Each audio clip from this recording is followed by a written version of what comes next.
more than 4 decades in prison, Richard Phillips finally has his freedom back. He was wrongfully convicted of murder back in 1972 and had long maintained his innocence.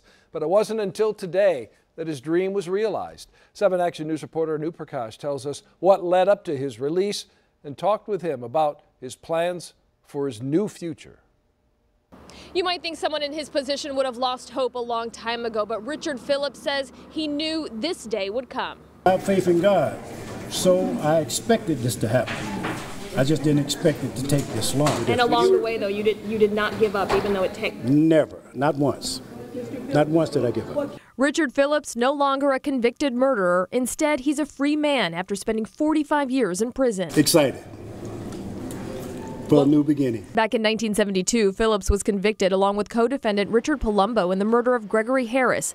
But it wasn't until 2014 that the Innocence Clinic at U of M got a tip that Palumbo had told the parole board 4 years earlier that Phillips had nothing to do with the murder.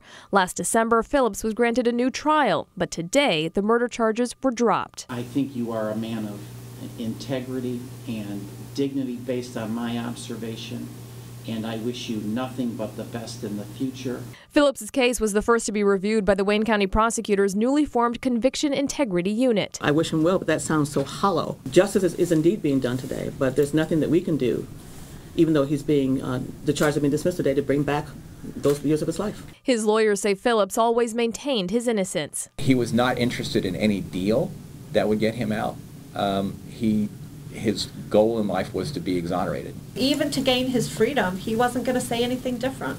Richard Phillips is now working on getting a driver's license and dreams of reconnecting with his children. I haven't seen my daughter or my son in over 47 years. When I left the street, they were 2 and 4.